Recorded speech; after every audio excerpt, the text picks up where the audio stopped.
Hello everyone, Happy New Year. This is the first video that I'm actually filming in the new year. I posted a different video already and I said Happy New Year in this one. But since it's the first one that I'm actually filming, Happy New Year. The start to this year just feels so chill to me, and I think it's because the new year was on a Thursday and then it was the weekend. It was like, okay, new year, let's grind. But then the weekend came. For me personally, I was having a very slow start to the year. In today's video, I wanted to talk about my journaling ecosystem. I feel like I've been trying to make journaling stick for me since 2021. Last year, I feel like was truly the first year that I was so consistent with journaling, and I actually finished a journal. The journal that I had from last year only has 8 pages left. I wanted to make a fable because I feel like every time people did their wrap-ups with fable for last year, I was like, that looks like so much fun. It just looks like the superior app. I really love Storygraph, but it is very plain.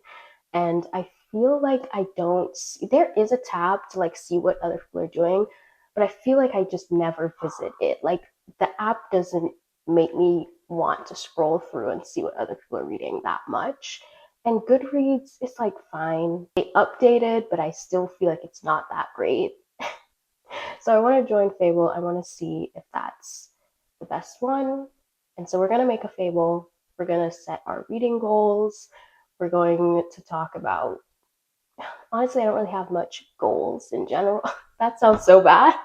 But I don't really have resolutions because a lot of my resolutions and my ins and outs for 2025 were so focused on habits, and I feel like I did a good job at keeping up with them throughout the year. And of course there were dips and times where I was struggling, but yeah, it's just something that you kind of just have to pick back up on and try your best to be consistent. And those are things that I want to continue throughout this year. I also want to do a January TBR and talk more about TBRs and how I feel about them and how I'm going to set them up throughout the year. We're going to make a TBR. I'm actually going to make a little graphic on Canva and everything, and maybe that'll be fun and make it pretty. Later this week, I think I'm going to go book shopping for books that will be on my January TBR because they're just books in mind that I really want to read this month that I don't have yet. So that's what's to come in this video. Kind of more of a bookish reset, a very chill New Year vlog.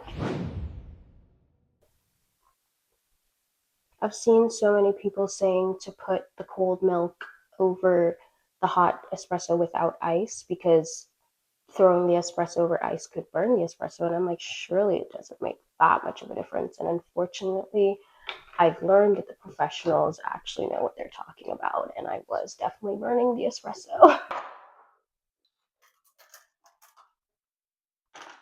This is my journal from last year, and I wanted to reflect a little bit on the goals that I made. The first 2 pages are my 2025 ins and outs, and then the second page are 2025 goals. The first one is 7 hours of sleep, and as I said, these are very much focused on good habits. So was I good at that in 2025? I feel like for most of the year, I was pretty decent at it. I think my issue last year, specifically in the summer, was that I was getting 7 hours. Was it at night? Maybe not. The second one is to limit caffeine intake.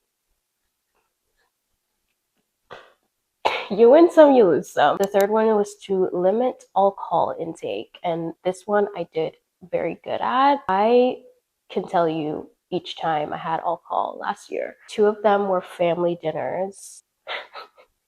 That sounds so bad. One of them was like a dinner for my mom's birthday, and then I think another one was like when my dad came to visit. I also had a drink for Christmas dinner when me and my sister went out for Christmas, and I had wine.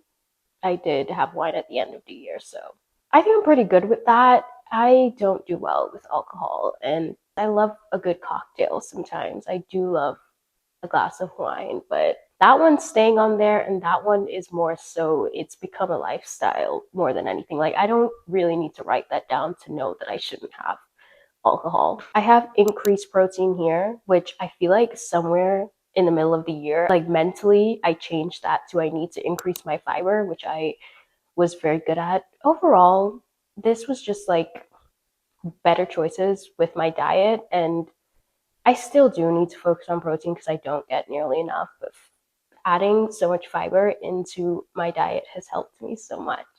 It's done wonders for my body. Way better than like focusing on protein. Like I'll still try to get the protein, but the fiber is where it's at. Honestly, I'm gonna take some notes as to like what I want to, because these are all coming into the year with me. And I guess I just need to adjust things. So 7 hours of sleep, and I need to focus on waking up early, which means going to sleep earlier. Honestly, now that I'm looking back at this, I said limit caffeine intake. I never said cut it out completely. So I kind of did do that because I limit myself to one a day. I'm just putting fiber next to increased protein. Also, I have realized that making sure I'm done eating at 7 p.m., like dinner, any kind of dessert that I want to have, any kind of snack that I want to have, whatever it is, I have realized it's helped greatly with my sleep. I didn't know that eating late was disrupting my sleep. That's probably common sense to a lot of you. And you're probably like, girl, are you dumb? Obviously, food is literally energy. Calories, energy, turns into energy. So I'm like, when I eat late, I'm like amped up and ready to do stuff at midnight. So that's my other, I guess, diet thing is that I just want to eat earlier, eat dinner earlier, at least finish eating by 8 p.m., which will help with my sleep. I have two here that I failed at: decreasing my screen time and creative writing. Decreasing my screen time, I mean, I think I was better in 2025 than I was in 2024, and that's something, but it still wasn't great. Creative writing, I didn't do that. I do want to do it. I just feel intimidated by it. I just feel like what I am going to write is stupid, or, and it's like, even if it is, it's fine. No one's going to read it. It's not like I'm trying to publish a book, you know? Maybe one day, but like, it's not like I'm trying to do that right now. So I should just do it, even if what I'm writing isn't good. The next two I kept up with all year, sticking to journaling and working out 3 times a week. Even times when I was like down bad, like not doing well, I was still going on the treadmill and like doing the bare minimum. It's better than nothing. And that's one thing that I know I want to start doing in 2026. Like I want to, well, stop doing. I want to stop having this all or nothing mentality. It's been my downfall in the past. And as I said, this is the first year that I really stuck to journaling, so did good with that. Some of these other ones are private. The last and final goal on here that I actually never showed, because I have a video making these goals, like writing them down. The last one was to move out of New York City, and I did that. I did that in April, so I'm really happy about that. That was like the biggest one and the hardest one, and the one that wasn't just a bunch of little tiny habits, but yeah, I did that, so happy about that. I have been writing down some ins and outs on my laptop just because I hadn't had my new journal yet and I didn't want to like forget them. I was just like jotting them down in my notes app on the laptop. So right now I'm going to like really write out my ins and outs and my goals. As I said, the updated little habits that I want to do. Also at the back of this journal, and I've done this for years, I just set up like a month and start and end for my period. I track my period in my journal. I feel like it's better than any app. There was one time that the internet was like really weird about those like period tracking apps, and it made me really uncomfortable. So I do that in my journal. It's really good. So yeah, that goes at the back of my journal, and at the beginning I just do like my ins and outs and goals, and that's what I'm about to do in my new one. This is the new journal I got. It's the exact same thing, just a different color. I just chose this color randomly, no specific reason. Also, the only other difference is that this one was dotted. I feel like dotted is better for when you're doing like junk journaling and stuff, and I didn't feel the need to do that this year. So I just got lines. My handwriting is really bad, and I somehow assume that the lines are going to help my handwriting. So We'll see if it does. Okay, so the goals that I wrote down are just the goals that I kind of already talked about and like focused on the habits and the additions to things. The only thing I added was digital detox days, which was on my 2025 goals as well. The only reason I didn't talk about it is because it kind of went with the decreasing screen time, and we already said that I failed. So I'm adding it here again. Hopefully, I can do some digital detox days. The thing about it is, I think I had social media detox days, but I was still like staring at the screen in other ways. Anyway, the other one that I added that I didn't mention is to figure out my relationship with religion. I feel like that's something that's very personal, and I kind of, yeah, just want to figure that out and how I feel about it.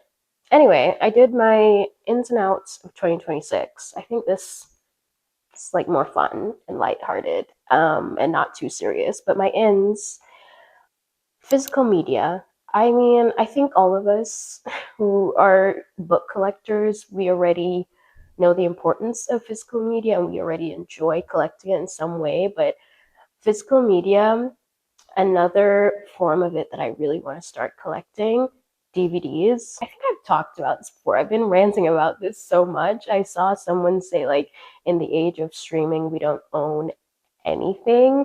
And it's just like, that kind of pissed me off. Like, why did that annoy me that we're paying these subscriptions every month and we have nothing to show for it? I mean, I guess in some way that's also cable.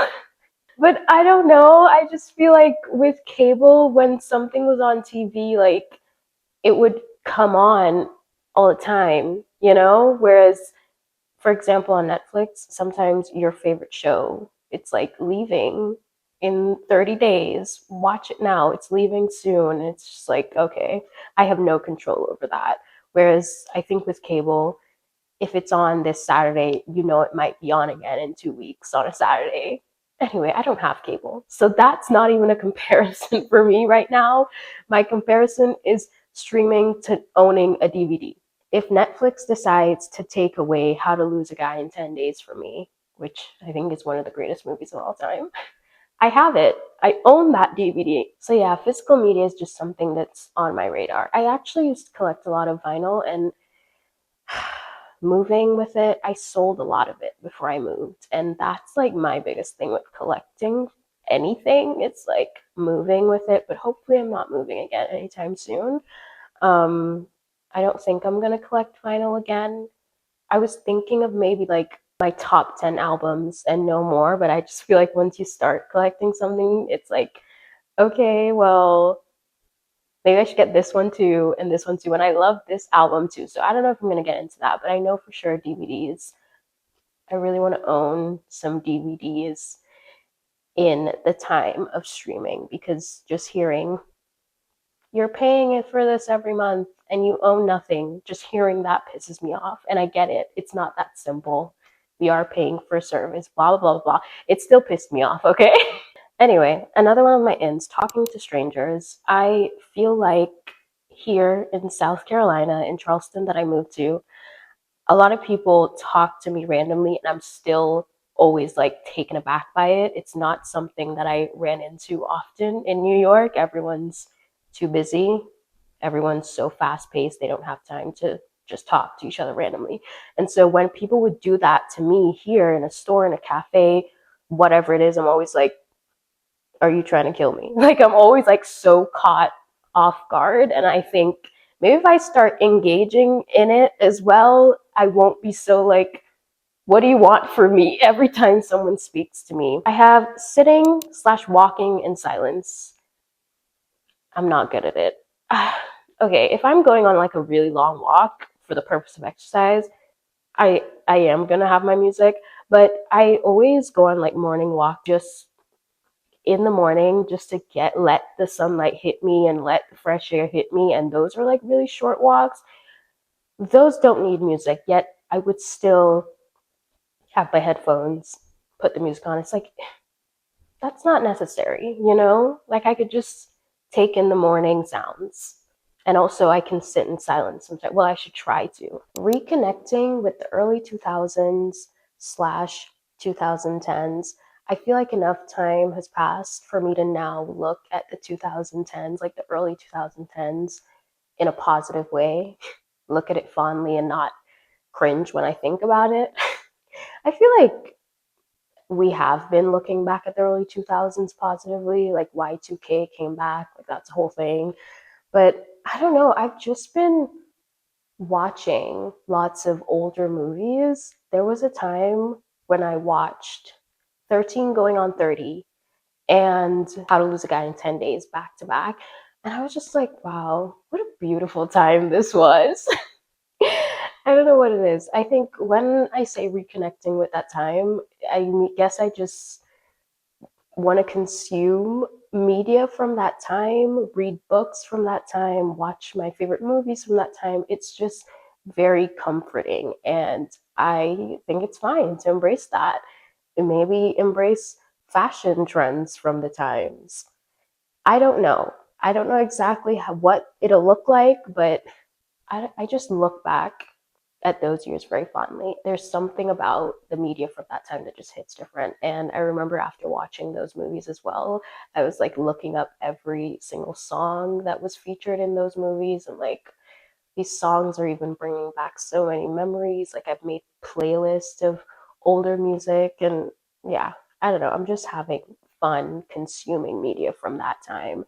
And I think I also, there was like a random time where I read books like based in the 90s, like back to back. And I was like, oh, another one. Like I didn't do that on purpose. It just kind of happened. And I was like, this is fun. I like this. So yeah, that's that. I'm reconnecting with early 2000s slash 2010s. Okay, so the next one is about reading books that are more, I guess, thought provoking and something with more emotional impact. I read a lot of books for the sake of just escaping mindless reading and just like for fun, and that's cool. That's good. I will still do that, but I do want to add books that will make me think about life and maybe human suffering, or just learn what people go through in different parts of the world. And yeah, I guess I just want to read more, expand on what I'm reading now. The last one I have is analyzing media more. And this I will talk a lot more about when I'm getting to my reading journal. But basically, I don't want to read books and then be like, I don't even remember what this is about. The reason why I don't remember, because even if the book is not good, like I tend to forget a book more when it's not good. Like it's just like fine, whatever, it's forgettable. And that's okay. There will be books like that, but a lot of the times too, I'm like not remembering what the book is about because I didn't sit with it. My outs, saving things for the perfect time. This one, outfits, books. I feel like that will also come into when I'm talking about my TBR, because I am always saving some book for a perfect time. Like, what is the perfect time to read a book? You know, what's the perfect time to wear an outfit? Just wear it, girl. So, yeah, but that's a general one. I don't want to save anything for the perfect time anymore. Just use it, read it, wear it, whatever. Thinking everything is black or white, all or nothing, that like all or nothing mindset that I mentioned earlier. I feel like I'm getting better at it, but it's such a downfall for me. If I had intentions of waking up early and doing stuff on my to-do list and I accidentally wake up late, I will do absolutely nothing all day. That's no good. Like, if I woke up late, I could at least try to get 2 things done or 3 things from the to-do list done, but that's just not how I used to look at things. I was like, well, I woke up late, it's over. I'll try again tomorrow. The last 2 things I have are pretty self-explanatory. Negative self-talk, that was on my outs for last year, and it's back because I haven't learned my lesson, but negative self-talk, that's out. And I hope it would really be out this year. And then the last one is comparison. Pretty self-explanatory, but yeah, those my ins and outs, and this is the beginning of a new journal of me just writing. So that's my general writing journal. And the next journal that I wanted to talk about is my reading journal.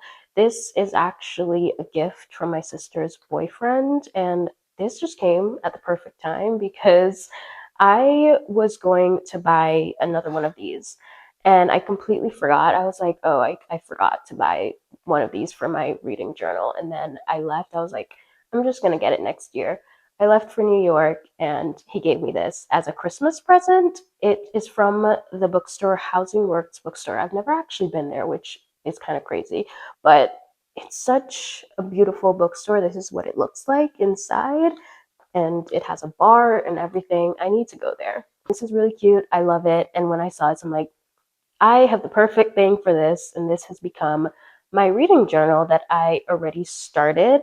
Basically, the way that I am going to be journaling this year for my reading journal, I'm just going to be writing the title of the book, the author, and then I'm going to be writing out my thoughts on the book. I've left a little space here because I think I'm gonna print out little pictures of the covers at the end of the month and then put them in the little space that I leave. For the most part, this is about writing my thoughts and that point that I had that I wanted to analyze media better.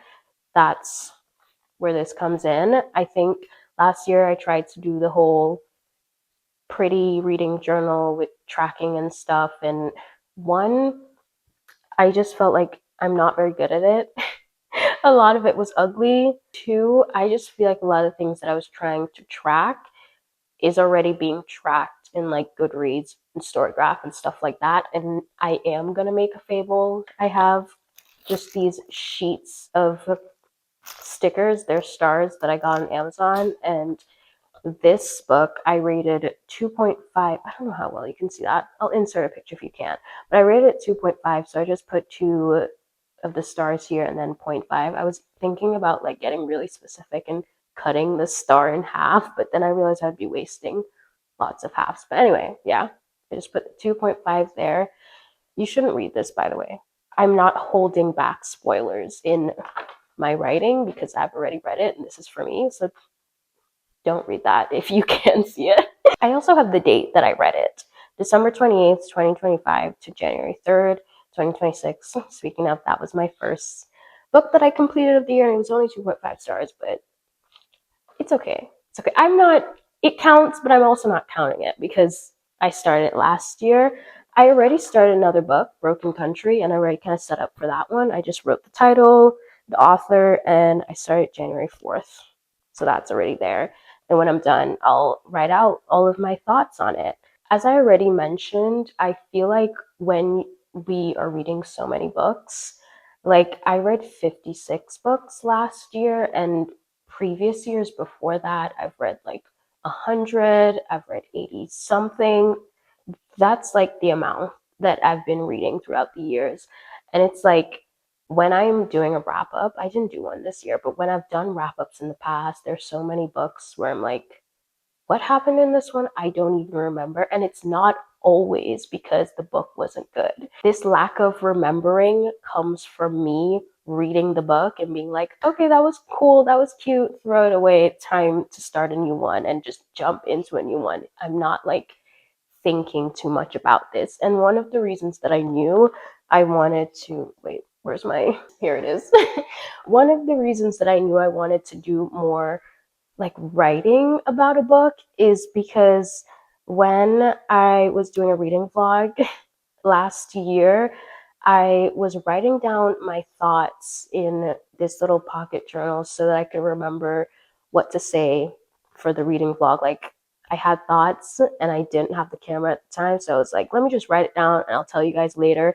And I really enjoyed writing down stuff about the book, and I felt like it was making me connect more with what I was reading and just analyzing it and really processing what I was reading. And so that's kind of how I decided this is how I wanted to do my reading journal this year.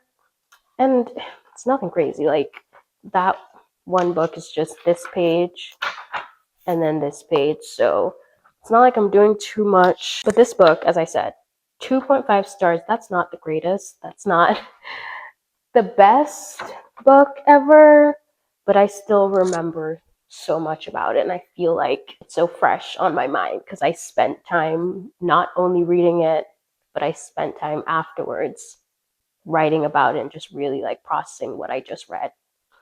Anyway, that's my reading journal. That's all I'm doing for my reading journal this year. All of the fun graphics and stuff will be on Fable, I'm hoping. We'll get to Fable in a second. I guess moving on to this journal, this is just like what is it called again? A commonplace book. That's what it's called, where I write everything, lists, quotes, things I want to remember. It's a mess.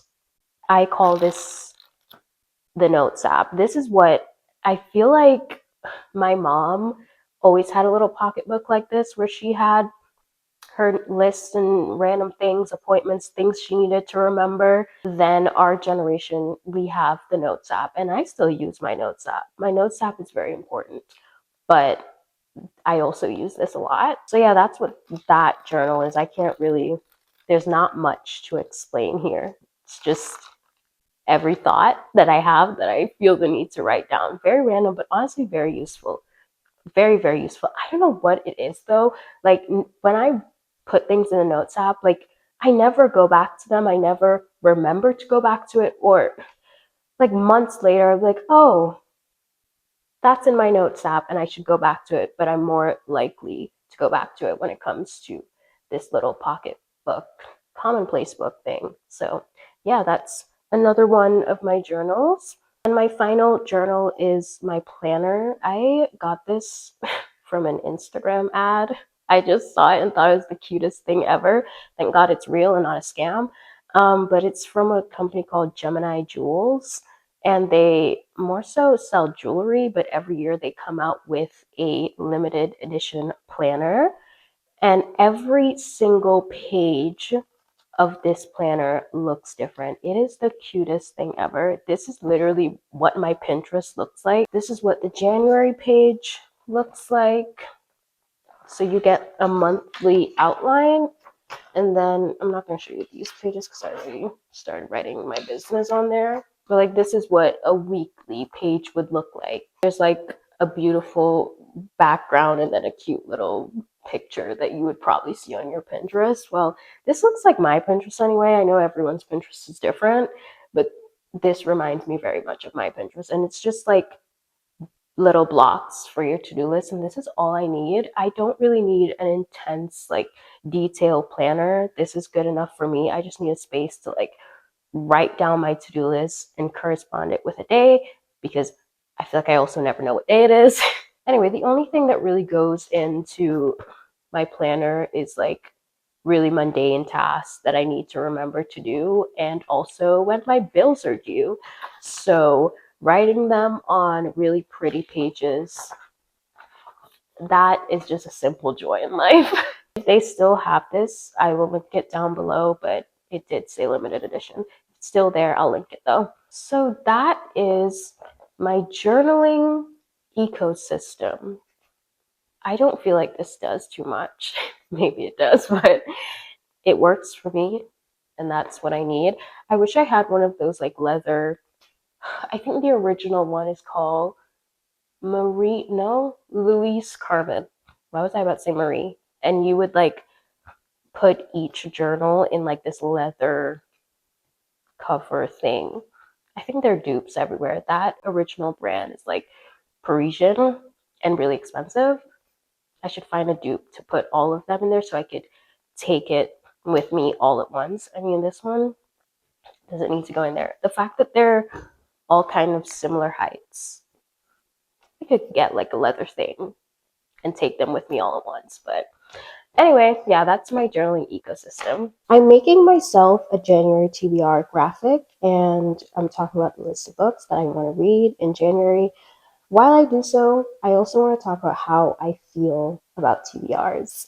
Basically, I am getting strict with myself in 2026 when it comes to a TBR, and it has to do with the fact that I have constantly saved things for the perfect time. This is something I already talked about. I just want to read the books. Just read the books, girl.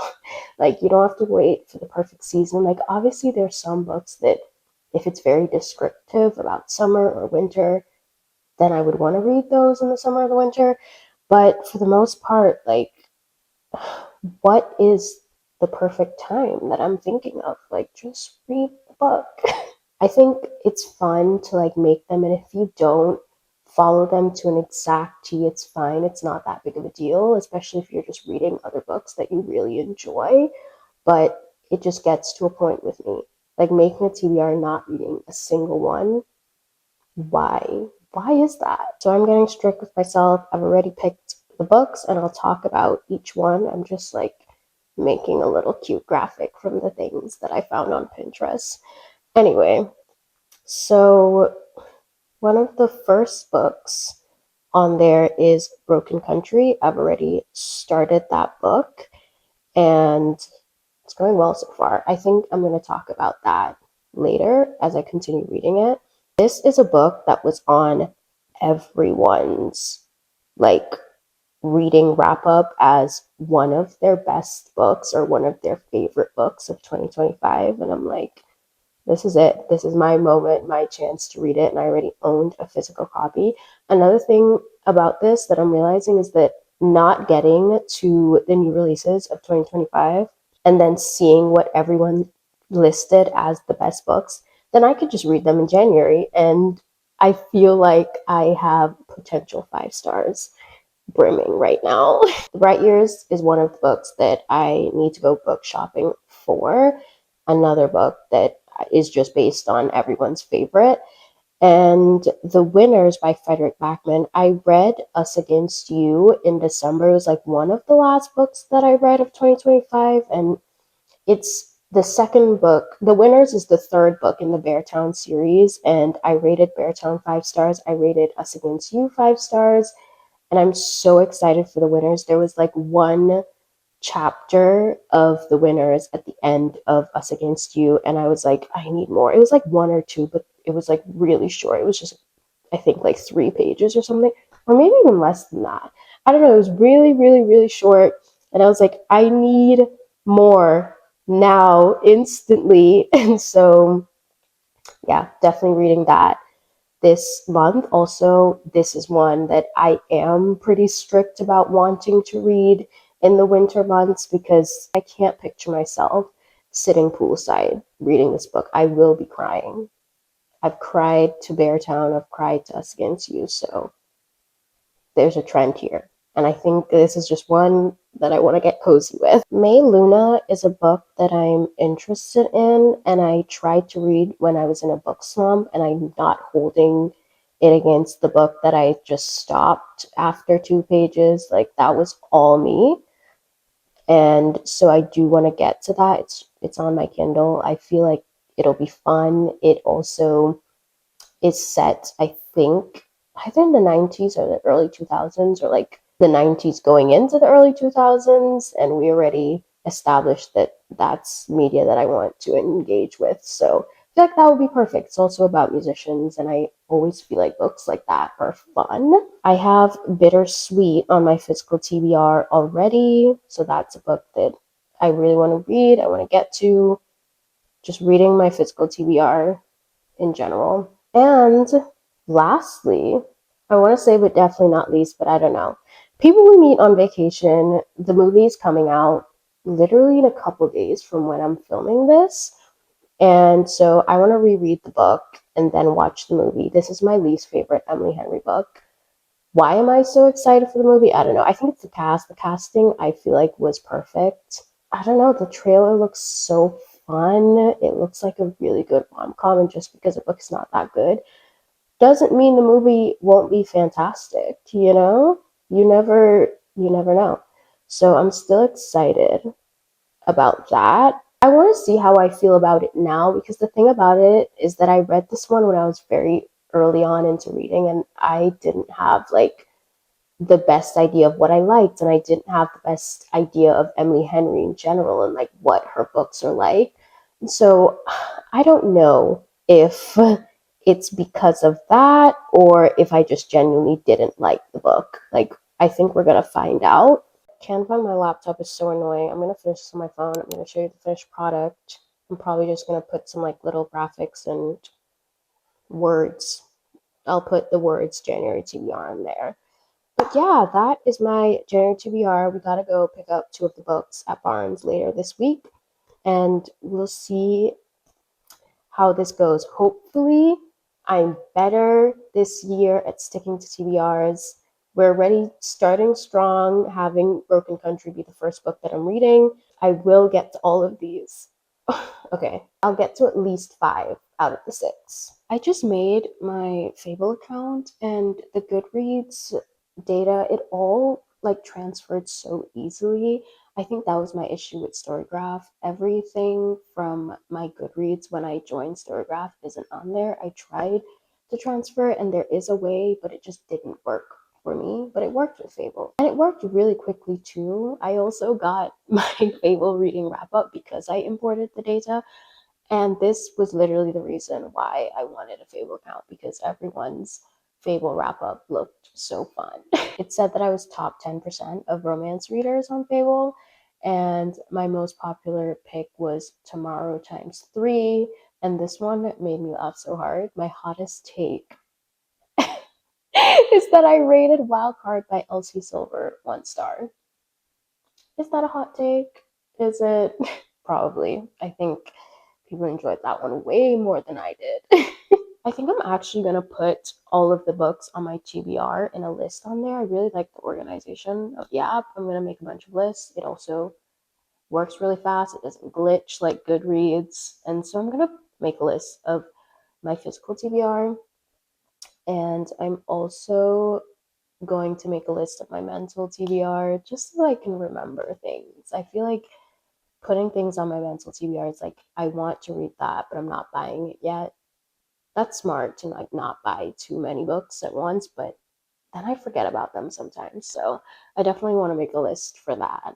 Anyway, I'll link it down below, maybe in the pinned comment or something. You should go follow me, add me, whatever it is. I don't know.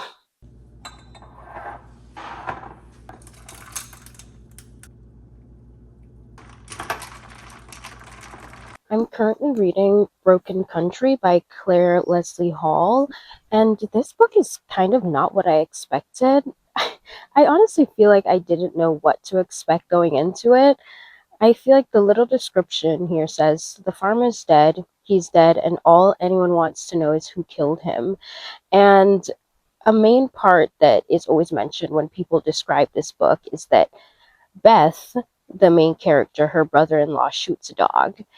And I always wondered, why is that so important? But it actually is quite important to the plot, because basically this is about 3 people, Beth and her 2 lovers, I guess. One was a lover from her past, and one is currently her husband. And basically, the lover from her past comes back into town after a few years, and the dog that her brother-in-law shoots ends up belonging to this past lover. His name is Gabe. And they end up seeing each other more just because of this one event. So I guess it is important and it does matter. And I am not saying anything that isn't in the description. That's why I'm like literally looking at the description right now. I don't want to spoil anything for you, but the description also mentions that Gabriel, her past lover, has a son who she's getting close to, and it's because she lost her own son. This is all in the description. She had a son who died a few years ago in a tragic accident. And basically, I am on page 179. It's split up into different parts, and it also goes between like 3 different timelines. One of the timelines is like not exactly a timeline that it's following, but it's following the trial that's happening because the farmer is dead, and the trial, we're finding out who killed the farmer.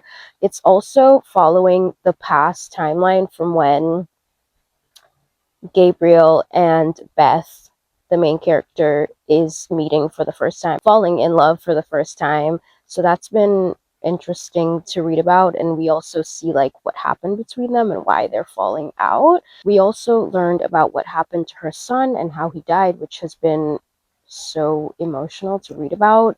Honestly, this book starts out and it's already emotional because it starts out with a dog being shot, and all of that is just so dramatic and quite sad. We also obviously learn about her current husband, Frank, and how they ended up together, and her brother-in-law, Jimmy, is also playing a huge role in the book, and part 3 is actually labeled Jimmy, so I guess we'll find out more about Jimmy.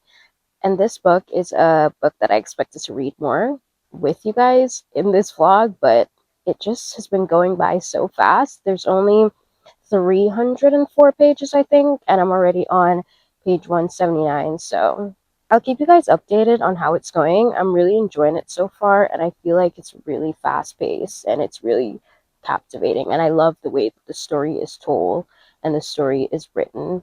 I feel like I've learned that I love stories that kind of throw you into it, and it tells you, hey, this is what is happening right now. Like, this big thing is why our lives are a shit show right now, but let me tell you how we got here. And it kind of goes back and shows you what led to this big thing that's going on in their lives. And that's how this story is told. And I love when stories are told that way. I feel like it's very captivating, and I feel engaged with the story. Also, Claire Leslie Hall is an author that I kept wondering, how did we not know about her, and why is Broken Country her first book that's like really blowing up, even though I've seen her other 2 books in the library and in bookstores and stuff. And it's because her other 2 books were actually only published in the UK and Germany. She's from England.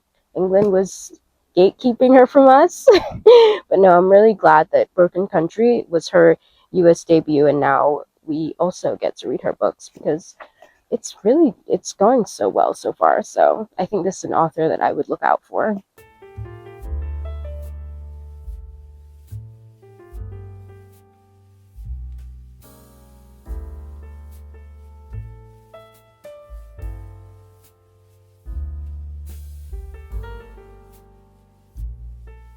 I'm going book shopping right now to try to get those books that I really want to read in January, the books that I put on my January TBR, and maybe just browse around and see what else I could find for the year. I feel like going book shopping at the beginning of the year is always like a way to put some good books on my TBR and like start the year right when it comes to reading. I think also I might go see Marty just because I'm really curious about that movie. All of the promotion for it has been so weird because it feels like it's not related to ping pong, table tennis, whatever it's called at all. But I thought that's what the movie was about. And so I'm very curious. I feel like the promotion is working if it's piquing my curiosity. So I might go see that because the cinema's right next to the Barnes. We'll see what happens. I didn't finish Broken Country last night because I felt like I should have prioritized my sleep, healthier habits. But I stopped off at a chapter called The Verdict or Verdict or something like that. But basically, we're going to find out what's happening with the trial. And I really tortured myself there by stopping at that point. But I'm really excited to get back into it.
It's much later now, and when I got home, I was just doing a bunch of other things. I got home and I was like, wow, the day really got away from me. And I was like, well, girl, what do you expect when you go see a movie, a almost 3 hour movie in the middle of the day? Okay, it wasn't almost 3 hours, it was like 2 hours and 30 minutes, but then there were the ads and all of that in the middle of the day. But I do love going to the cinema in the middle of the day. I just can't go at night anymore. I'm getting too old for that. Anyway, time to do my haul. Random compliment to Barnes. I feel like they always have the perfect temperature. I've never walked into a Barnes and thought it's too hot in here or it's too cold in here. They just always have the perfect temperature. And I've been to a few locations in New York, a few in Central Florida, the one here. I've been to the one in the Grove at the Grove in LA. I've been to a couple of Barnes, and I just feel like it's just always perfect temperature. Anyway, the first two books that I got were the books that I was originally looking for, meant for my January TBR. Well, they're already on my January TBR. I just had to go get them. I'm so glad that they had The Bright Years by Sarah DeMoff, because I feel like lots of stores have been sold out of this one. This was the only one left.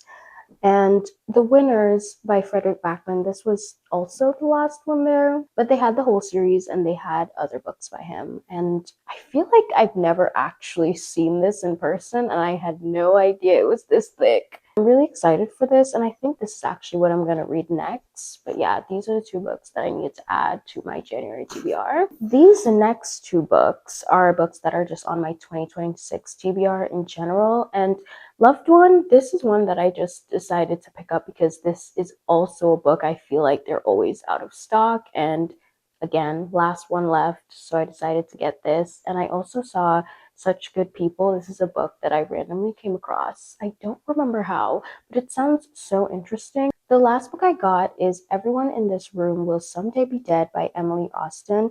Emily Austen is an author that I've been wanting to read, and her newest release is coming out in a week. It's meant to come out in a week, but it was actually on the shelves in my Barnes. And I was like, this feels early. But yeah, it's definitely on the shelves a week early. It's in hardcover, and I kind of wanted to pick up something by Emily Austen. I've been wanting to read this author, but I decided against the newest release because I was like, I'll just go for something that's in paperback already. The fact that that book isn't even out yet, there are no reviews. Well, there probably are reviews from Arts, but there aren't a lot of reviews. I don't know what people are saying about that book, but I know that her other books that are already out, they're quite loved. And so I was holding both of them, trying to decide which one I was going to get. And a girl, she walked by and she was like, she actually loved this one. So I was like, okay, you just made that easy for me. I'll get this one. The other one is called We Could Be Rats, or something about rats. The cover is really cute and it's pink.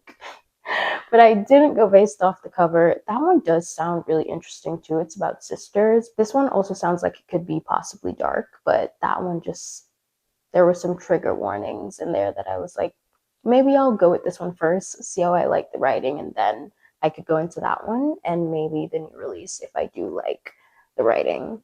They're really short books. Both of them were really, really short. I think they're under 300 pages, or maybe even under 250, but yeah, I'm excited to get to that this year. This last book that I have is actually from the little free library at my apartment. My apartment complex has a little free library. It's just a bookshelf in our leasing office. It's not one of the actual ones outside, but pretty useful to have it inside, you know, no rain, no bugs, nothing like that. And someone in my apartment complex let go of a lot of popular books. There was like Icebreaker down there. There was, what is that series called? Things We Never Get Over. Like that series was down there. There were a couple other ones too that I can't even remember, but lots of popular books were down there.